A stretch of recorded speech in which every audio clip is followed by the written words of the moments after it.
ਵਾਹਿਗੁਰੂ ਜੀ ਕਾ ਖਾਲਸਾ ਵਾਹਿਗੁਰੂ ਜੀ ਕੀ ਫਤਿਹ।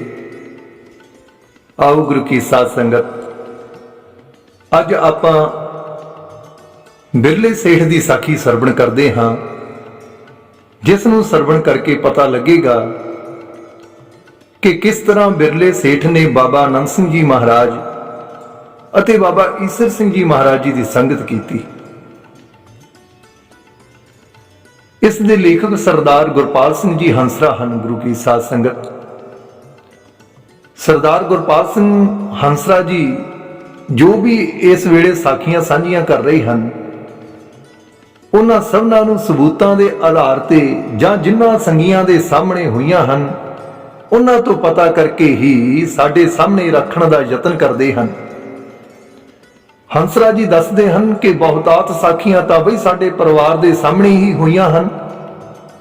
ਇਹਨਾਂ ਦੇ ਪਰਿਵਾਰ ਨੇ ਧੰਨ ਧੰਨ ਬਾਬਾ ਈਸਰ ਸਿੰਘ ਜੀ ਮਹਾਰਾਜ ਜੀ ਦੀ ਸੰਗਤ ਕੀਤੀ ਹੈ। ਗੁਰੂ ਕੀ ਸਾਧ ਸੰਗਤ, ਤੇ ਉਹਨਾਂ ਪਾਸੋਂ ਹੀ ਅੰਮ੍ਰਿਤ ਦੀ ਦਾਤ ਪ੍ਰਾਪਤ ਕੀਤੀ ਹੈ। ਬਾਬਾ ਜੀ ਦੇ ਬਹੁਤ ਹੀ ਪਿਆਰ ਵਾਲੇ ਸੰਗੀ ਹਨ। ਹੰਸਰਾ ਜੀ ਲਿਖਦੇ ਹਨ, ਕਈ ਵਾਰ ਤਾਂ ਨਾਨਕਸਰ ਦੀ ਮੁੱਖ ਸਟੇਜ ਤੋਂ ਬਾਬਾ ਆਨੰਦ ਸਿੰਘ ਜੀ ਬਾਰੇ ਅਤੇ ਬਾਬਾ ਈਸਰ ਸਿੰਘ ਜੀ ਦੀ ਸ਼ਾਨ ਬਾਰੇ ਗਲਤ ਵੀ ਬੋਲਿਆ ਜਾਂਦਾ ਹੈ, ਬਈ ਜੋ ਸਭ ਨੋਟ ਕੀਤਾ ਜਾ ਰਿਹਾ ਹੈ।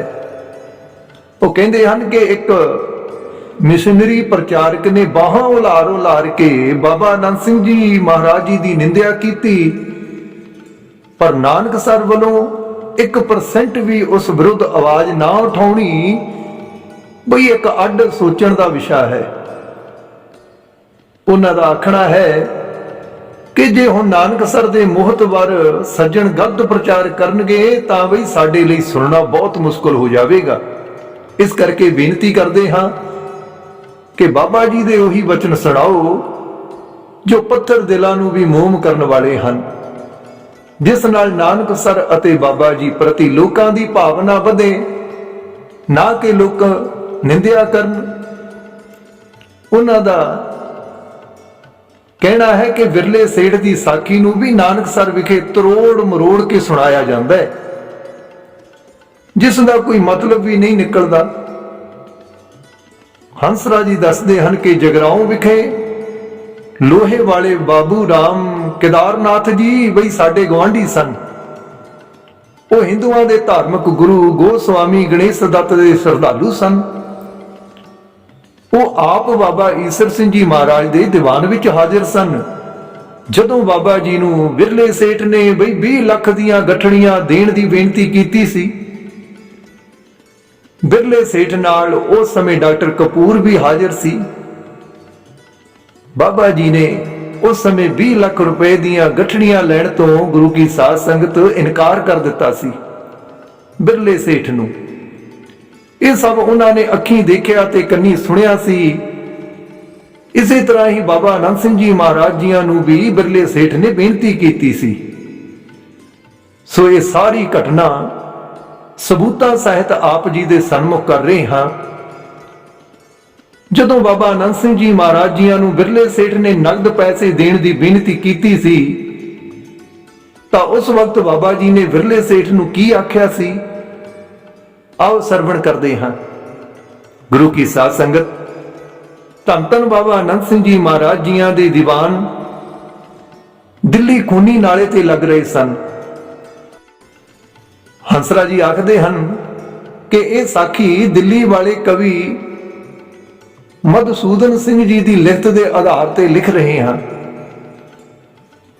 ਬਾਬਾ ਆਨੰਦ ਸਿੰਘ ਜੀ ਮਹਾਰਾਜ ਜੀਆਂ ਨੂੰ ਕਵੀ ਜੀ ਆਪ ਦਿੱਲੀ ਲੈ ਕੇ ਗਏ ਸਨ, ਜਿਸ ਦਾ ਸਬੂਤ ਹੰਸਰਾ ਜੀ ਪਾਸ ਹੈ। ਗੁਰੂ ਕੀ ਸਾਧ ਸੰਗਤ, ਹੰਸਰਾ ਜੀ ਦੇ ਦੱਸਣ ਮੁਤਾਬਕ ਉੱਥੇ ਗੋਸਵਾਮੀ ਗਣੇਸ਼ ਦੱਤ ਆਪ ਬਿਰਲੇ ਸੇਠ ਨੂੰ ਲੈ ਕੇ ਬਾਬਾ ਆਨੰਦ ਸਿੰਘ ਜੀ ਪਾਸ ਆਇਆ ਸੀ। ਬਿਰਲੇ ਸੇਠ ਨੇ ਇੱਥੇ ਖੂਨੀ ਨਾਲੇ ਤੇ ਬਾਬਾ ਜੀ ਨੂੰ ਨਗਦ ਪੈਸੇ ਦੀ ਸੇਵਾ ਕਰਾਉਣ ਦੀ ਬੇਨਤੀ ਕੀਤੀ, ਤਾਂ ਬਾਬਾ ਜੀ ਨੇ ਵਚਨ ਕੀਤਾ, ਬਈ ਕੋਈ ਇੱਟਾਂ ਗਿਣ ਕੇ ਪੈਸੇ ਲੈਣ ਵਾਲਾ ਸੰਤ ਲੱਭ ਲੈ, ਕੋਈ ਇੱਟਾਂ ਗਿਣ ਕੇ ਪੈਸੇ ਲੈਣ ਵਾਲਾ ਸੰਤ ਲੱਭ ਲੈ, ਸਾਡਾ ਤਾਂ ਰੋਜ਼ਾ ਰੱਖਿਆ ਹੋਇਆ ਹੈ, ਸਾਡਾ ਤਾਂ ਰੋਜ਼ਾ ਰੱਖਿਆ ਹੋਇਆ ਹੈ। ਇੱਥੇ ਬਾਬਾ ਆਨੰਦ ਸਿੰਘ ਜੀ ਨੇ ਇਹ ਵਚਨ ਵੀ ਕੀਤੇ ਕਿ ਸੇਠ ਜੀ ਜਿਸ ਸਾਧੂ ਪਾਸ ਪੈਸਾ ਹੈ ਉਹ ਸਾਡੀ ਨਿਗਾਹ ਵਿੱਚ ਕੌਡੀ ਤੋਂ ਖੋਟਾ ਹੈ, ਕੌਡੀਆਂ ਖੋਟਾ ਹੈ। ਤੇ ਜਿਸ ਗ੍ਰਸਤੀ ਭਾਵ ਕਬੀਲਦਾਰ ਵਿਅਕਤੀ ਪਾਸ ਬੱਚੇ ਪਾਲਣ ਲਈ ਪੈਸਾ ਨਹੀਂ, ਬਈ ਉਹ ਵੀ ਕੌਡੀਆਂ ਖੋਟਾ ਹੈ। ਕਵੀ ਜੀ ਦੇ ਲਿਖਣ ਮੁਤਾਬਕ ਜਦੋਂ ਬਾਬਾ ਜੀ ਪੈਸੇ ਲੈਣ ਤੋਂ ਇਨਕਾਰ ਕਰ ਦਿੱਤਾ ਬਾਬਾ ਜੀਆਂ ਨੇ, ਤਾਂ ਫਿਰ ਦੁਬਾਰਾ ਬਿਰਲੇ ਸੇਠ ਨੇ ਜਦੋਂ ਸੰਗਤ ਲਈ ਦੁੱਧ ਪਹੁੰਚਾਉਣ ਦੀ ਬੇਨਤੀ ਕੀਤੀ ਤਾਂ ਬਾਬਾ ਜੀ ਨੇ ਇਹ ਬੇਨਤੀ ਨੂੰ ਪ੍ਰਵਾਨ ਕਰ ਲਿਆ ਸੀ। ਵਚਨ ਮੰਨ ਕੇ ਫਿਰ ਬਿਰਲਾ ਸੇਠ ਬਾਬਾ ਜੀ ਲਈ ਤੇ ਸੰਗਤ ਲਈ 1 ਕੁਆਂਟਲ ਦੁੱਧ ਸਵੇਰੇ ਤੇ 1 ਕੁਆਂਟਲ ਦੁੱਧ ਸ਼ਾਮ ਨੂੰ ਭੇਜਦਾ ਸੀ। ਗੁਰੂ ਕੀ ਸਾਧ ਸੰਗਤ, ਇੱਕ ਦਿਨ ਬਿਰਲੇ ਸੇਠ ਨੇ ਬੜੇ ਪ੍ਰੇਮ ਦੇ ਨਾਲ ਬਾਬਾ ਜੀ ਨੂੰ ਬਿਰਲੇ ਮੰਦਿਰ ਵਿੱਚ ਚਰਨ ਪਾਉਣ ਦੀ ਬੇਨਤੀ ਕੀਤੀ, ਤਾਂ ਇਹ ਪ੍ਰੇਮ ਭਰੀ ਬੇਨਤੀ ਪ੍ਰਵਾਨ ਕਰਦਿਆਂ ਬਾਬਾ ਜੀ ਨੇ ਬਿਰਲੇ ਮੰਦਿਰ ਵਿੱਚ ਚਰਨ ਪਾਏ ਸਨ। ਇਹ ਬਚਨ 1936 ਈਸਵੀ ਦਾ ਹੈ ਤੇ ਬਿਰਲੇ ਮੰਦਿਰ ਦਾ ਨਿਰਮਾਣ 1933 ਵਿੱਚ ਹੋਇਆ ਸੀ। ਜਿਸ ਤਰ੍ਹਾਂ ਧੰਨ ਧੰਨ ਬਾਬਾ ਨੰਦ ਸਿੰਘ ਜੀ ਮਹਾਰਾਜ ਪ੍ਰੇਮ ਦੇ ਵਜੇ ਬਿਰਲੇ ਮੰਦਿਰ ਵਿੱਚ ਗਏ ਸਨ, ਬਈ ਉਸੇ ਤਰ੍ਹਾਂ ਹੀ ਧੰਨ ਧੰਨ ਬਾਬਾ ਈਸਰ ਸਿੰਘ ਜੀ ਮਹਾਰਾਜ ਵੀ ਪ੍ਰੇਮ ਦੇ ਵਜੇ ਰਾਸ਼ਟਰਪਤੀ ਭਵਨ ਤੇ ਬਿਰਲੇ ਮੰਦਿਰ ਵਿੱਚ ਗਏ ਸਨ। ਬਾਬਾ ਈਸਰ ਸਿੰਘ ਜੀ ਮਹਾਰਾਜ ਨੇ ਬਿਰਲੇ ਮੰਦਿਰ ਵਿੱਚ ਗੁਰੂ ਨਾਨਕ ਦੇਵ ਜੀ ਅਤੇ ਗੁਰੂ ਗੋਬਿੰਦ ਸਿੰਘ ਜੀ ਮਹਾਰਾਜ ਜੀ ਦੇ ਸਰੂਪ ਵੀ ਬਿਰਲੇ ਮੰਦਿਰ ਵਿੱਚ ਸੁਸ਼ੋਭਿਤ ਕਰਾਏ ਸਨ। ਗੁਰੂ ਕੀ ਸਾਧ ਸੰਗਤ, ਜਿਨ੍ਹਾਂ ਦੇ ਅੱਜ ਵੀ ਸੰਗਤਾਂ ਦਰਸ਼ਨ ਕਰ ਰਹੀਆਂ ਹਨ। ਸੰਗਤ ਜੀ, ਜਦੋਂ ਨਾਨਕਸਰ ਦਾ ਨਿਰਮਾਣ ਹੋ ਰਿਹਾ ਸੀ ਤਾਂ ਬਿਰਲੇ ਸੇਠ ਨੇ ਨਾਨਕਸਰ ਆ ਕੇ 20 ਲੱਖ ਰੁਪਏ ਦੀਆਂ ਗਠੜੀਆਂ ਪੇਸ਼ ਕੀਤੀਆਂ ਸਨ ਤੇ ਕਿਹਾ ਕਿ ਬਾਬਾ ਜੀ ਮੇਰੀ ਸੇਵਾ ਵੀ ਮਨਜ਼ੂਰ ਕਰੋ। ਇਹ ਨਗਦ ਸੇਵਾ ਲੈਣ ਤੋਂ ਬਾਬਾ ਈਸਰ ਸਿੰਘ ਜੀ ਨੇ ਇਨਕਾਰ ਕਰ ਦਿੱਤਾ। ਬਾਬਾ ਜੀ ਵੱਲੋਂ ਇਨਕਾਰ ਕਰਨ ਤੇ ਬਿਰਲੇ ਸੇਠ ਨੇ ਆਖਿਆ, ਬਾਬਾ ਜੀ ਸ਼ਾਇਦ ਤੁਹਾਨੂੰ ਇਹ ਨਹੀਂ ਪਤਾ ਕਿ ਥੈਲੀਆਂ ਵਿੱਚ 20 ਲੱਖ ਹੈ, ਜੋ ਤੁਸੀਂ ਸਾਰੀ ਦਿੱਲੀ ਵਿੱਚੋਂ ਵੀ ਇਤਨੀ ਰਕਮ ਇਕੱਠੀ ਨਹੀਂ ਕਰ ਸਕਦੇ। ਤਾਂ ਬਾਬਾ ਜੀ ਨੇ ਬਚਨ ਕੀਤਾ, ਸੇਠ ਜੀ ਸਾਨੂੰ ਨਗਦ ਪੈਸੇ ਦੀ ਕੀ ਜ਼ਰੂਰਤ ਹੈ, ਜਦੋਂ ਸਾਨੂੰ ਲੋੜ ਹੁੰਦੀ ਹੈ ਤਾਂ ਬਈ ਅਸੀਂ ਗੁਰੂ ਗ੍ਰੰਥ ਸਾਹਿਬ ਜੀ ਅੱਗੇ ਖੜ ਕੇ ਅਰਦਾਸ ਕਰ ਦਿੰਦੇ ਹਾਂ ਤੇ ਗੁਰੂ ਸਾਹਿਬ ਆਪੇ ਭੇਜ ਦਿੰਦੇ ਹਨ। ਜਿਹੜੀ ਵਸਤੂ ਦੀ ਸਾਨੂੰ ਜ਼ਰੂਰਤ ਹੁੰਦੀ ਹੈ, ਸਾਨੂੰ ਕੀ ਲੋੜ ਹੈ ਨਗਦ ਰੁਪਏ ਦੀ। ਬਾਬਾ ਜੀ ਦਾ ਨਾ ਮਨਜ਼ੂਰੀ ਦਾ ਬਚਨ ਸੁਣ ਕੇ ਤੀਜੀ ਵਾਰ ਠੁਕਰਾਉਣ ਤੋਂ ਬਾਅਦ ਬਿਰਲਾ ਸੇਠ ਕਹਿੰਦਾ ਹੈ, ਬਾਬਾ ਜੀ ਵੇਖ ਲਵੋ ਤੁਹਾਨੂੰ ਮੇਰੇ ਵਰਗਾ ਦਾਨੀ ਸੱਜਣ ਨਹੀਂ ਮਿਲਣਾ। ਤਾਂ ਝੱਟ ਬਾਬਾ ਈਸਰ ਸਿੰਘ ਜੀ ਮਹਾਰਾਜ ਜੀ ਨੇ ਬਚਨ ਕੀਤਾ ਕਿ ਜਾ ਕੇ ਵੇਖ ਲੈ ਬਈ, ਤੈਨੂੰ ਵੀ ਕੋਈ ਸਾਡੇ ਵਰਗਾ ਤਿਆਗੀ ਮਹਾਪੁਰਸ਼ ਨਹੀਂ ਮਿਲੇਗਾ ਜੋ ਮਾਇਆ ਨੂੰ ਲੱਤ ਮਾਰ ਸਕੇ। ਇਹ ਕਹਿ ਕੇ ਬਾਬਾ ਜੀ ਨੇ ਬਚਨ ਕੀਤਾ, ਮੰਜ਼ਿਲ ਕਰੀ ਗਰੀਬਾਂ ਵਾਲੀ ਪਹੁੰਚ ਨਾ ਕੋਈ ਸਕੇ, ਜਿੱਥੇ ਪੁੱਜੇ ਅਸੀਂ ਨਿਮਾਣੇ ਬਈ ਪੈਣ ਸਾਹਾਂ ਨੂੰ ਧੱਕੇ। ਇਹ ਬਚਨ ਸੁਣਦਿਆਂ ਸਾਰ ਬਿਰਲਾ ਸੇਠ ਚਰਨਾਂ ਵਿੱਚ ਢੇਰੀ ਹੋ ਗਿਆ, ਹੱਥ ਜੁੜ ਗਏ। ਫਿਰ ਬਿਰਲੇ ਸੇਠ ਨੇ ਗਲ ਵਿੱਚ ਪੱਲੂ ਪਾ ਕੇ ਗੁਰੂ ਕੀ ਸਾਧ ਸੰਗਤ ਬਾਬਾ ਜੀ ਕੋਲੋਂ ਇਸ ਦੀ ਮੁਆਫੀ ਮੰਗੀ। ਫਿਰ ਬਾਬਾ ਜੀ ਨੇ ਖੁਸ਼ੀਆਂ ਬਖਸ਼ੀਆਂ। ਇਹ ਸੀ ਬਾਬਾ ਜੀਆਂ ਦੀ ਬਿਰਲੇ ਸੇਠ ਨਾਲ ਹੋਈ ਸਾਖੀ। ਸੋ ਗੁਰੂ ਕੀ ਸਾਧ ਸੰਗਤ ਹੰਸਰਾਜ ਜੀ ਦੇ ਸਤਿਕਾਰਯੋਗ ਪਿਤਾ ਜੀ ਪ੍ਰਿੰਸੀਪਲ ਬਲਵੀਰ ਸਿੰਘ ਜੀ ਆਪਣੀ ਲਿਖੀ ਕਿਤਾਬ ਪੂਰਨ ਸੰਤ ਕੌਣ ਤੇ ਕਿੱਥੇ, ਇਸ ਕਿਤਾਬ ਵਿੱਚ ਲਿਖਦੇ ਹਨ ਕਿ ਧੰਨ ਧੰਨ ਬਾਬਾ ਈਸਰ ਸਿੰਘ ਜੀ ਮਹਾਰਾਜ ਜੀਆਂ ਨੇ ਨਾਨਕਸਰ ਵਿਖੇ ਸਰੋਵਰ ਅਤੇ ਗੁਰਦੁਆਰੇ ਦੀ ਜੋ ਸੇਵਾ ਆਰੰਭੀ ਬਈ ਉਹ ਦਾਸ ਨੇ ਆਪਣੀਆਂ ਅੱਖਾਂ ਨਾਲ ਨਜ਼ਾਰੇ ਤੱਕੇ ਹਨ। ਪੂਰਨ ਮਹਾਂਪੁਰਸ਼ ਨੂੰ ਕੋਈ ਮਿਆਦੀ ਜਾਂ ਇਸ਼ਤਿਹਾਰ ਨਹੀਂ ਕਢਾਉਣੇ ਪੈਂਦੇ। ਜਿਨ੍ਹਾਂ ਨੇ ਇਹ ਸੇਵਾ ਚੱਲਦੀ ਦੇਖੀ ਹੈ ਉਹ ਸਭ ਜਾਣਦੇ ਹਨ ਕਿ ਕੋਈ ਇਸ਼ਤਿਹਾਰ ਨਹੀਂ ਕਢਵਾਇਆ, ਕੋਈ ਮੁਨਾਦੀ ਨਹੀਂ ਕਰਾਈ। ਤੇ ਇਸ ਤੋਂ ਵੱਧ ਕਮਾਲ ਹੋਰ ਦੇਖੋ, ਕਰੋੜਾਂ ਰੁਪਏ ਖਰਚ ਹੋਏ ਸੰਗਮਰਮਰ ਤੇ ਸੋਨੇ ਤੇ ਸੀਮੈਂਟ ਲੋਹੇ ਵਜਰੀ ਇੱਟਾਂ ਤੇ 500 ਰਾਜ ਮਿਸਤਰੀ ਸੇਵਾ ਵਿੱਚ ਲੱਗੇ ਹੁੰਦੇ ਸਨ ਅਤੇ ਹਜ਼ਾਰਾਂ ਸੰਗਤਾਂ ਹੱਥੀਂ ਸੇਵਾ ਕਰਦੀਆਂ ਸਨ ਤੇ ਨਗਦ ਪੈਸਾ ਵੀ ਕਿਸੇ ਤੋਂ ਫੜਨ ਦੀ ਇਜਾਜ਼ਤ ਨਹੀਂ ਸੀ। ਪਰੰਤੂ ਨਜ਼ਾਰਾ ਦੇਖਣ ਵਾਲਾ ਸੀ ਕਿ ਕਿਸ ਤਰ੍ਹਾਂ ਦਰਜਨਾਂ ਟਰੱਕ ਰੇਤਾ ਬਜਰੀ ਸੀਮੈਂਟ ਲੋਹਾ ਇੱਟਾਂ ਪੱਥਰਾਂ ਦੇ ਭਰੇ ਬਈ ਹਰ ਰੋਜ਼ ਲਾਈਨਾਂ ਬੰਨੀ ਆ ਰਹੇ ਹੁੰਦੇ ਸਨ, ਕਿਉਂਕਿ ਮਾਇਆ ਦਾਸੀ ਭਗਤਾਂ ਦੀ ਕਾਰ ਕਮਾਵੇ। ਪੈਸਾ ਚੜਦਾ ਨਹੀਂ ਤੇ ਕੰਮ ਕੋਈ ਖੜਦਾ ਨਹੀਂ।